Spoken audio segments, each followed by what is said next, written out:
د سرپرست حکومت ویاند مولوي ذبیح الله مجاهد د امریکا هغه تور په کلکه رد کړ چې ګواکې د محمود شاه حبیبي په نوم یو افغان الاصل امریکایي وګړی د سرپرست حکومت د استخباراتو له عمومي ریاست سره بندي دی.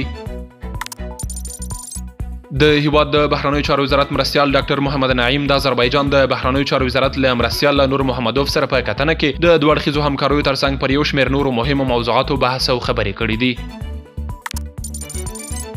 برېښنا شرکت وایي د ننګرهار په همیشه بهار سب سټیشن کې د 15 میلیونه افغانیو په لګښت د برېښنا ولټاژ د پیاوړتیا او د زیاتې او پیاوړې برېښنا د ویش په موخه د 10 میگا واټ عصري کپسیټر بانک د نصبولو چارې پیل کړې.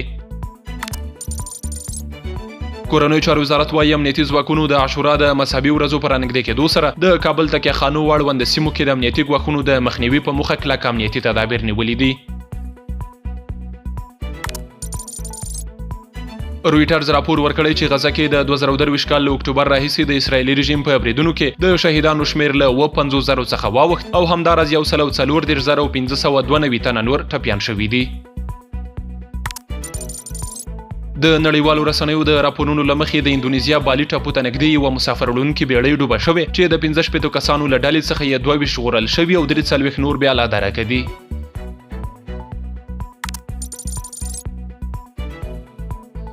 او وروستی خبر دا چې نړیوالې رسنۍ وایي د امریکا د شیکاګو ښار په ریورنارد سیمه کې پر خلکو د ډزو په پیښه کې لږ تر لږه 4 کسان وژل شوي او 14 نور ټپیان دي.